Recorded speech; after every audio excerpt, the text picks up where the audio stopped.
आज फिर से पावर स्टार पवन सिंह के बारे में बात करने वाला हूं, जो कि खेसारी के लिए शर्म की बात है। क्या है खबर बताएंगे आपको इस वीडियो में। उससे पहले अगर आप पवन सिंह का सच्चे वाला फैन है तो इस चैनल को सब्सक्राइब करके बेल आइकन प्रेस जरूर कर लीजिएगा और वीडियो अच्छा लगे तो लाइक भी जरूर कीजिएगा। तो चलिए बिना समय लेते हुए करते हैं खबर के स्टार्ट।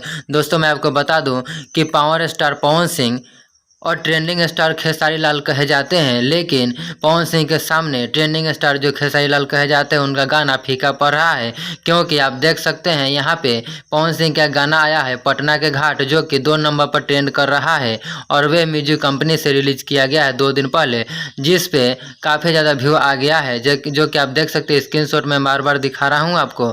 स्क्रीनशॉट देख से 62 लाख से ज़्यादा भी व्यू आ चुका है, जो कि 2 दिन में ही आ गया है। 2 दिन पहले ये गाना रिलीज हुआ था और 62 लाख से ज़्यादा व्यू आ गया है, जो कि पावर स्टार पवन सिंह के फैंस के लिए काफ़ी खुशी की बात है। तो जी हाँ दोस्तों, आप कमेंट बॉक्स करके बताइएगा कि आपके नज़र में कौन स्टार है, क्योंकि ऐसे तो दोनों सुपर स्टार कहे जाते हैं। एक पवन सिंह पावर स्टार कहे जाते हैं और खेसारी लाल यादव ट्रेंडिंग स्टार कहे जाते हैं।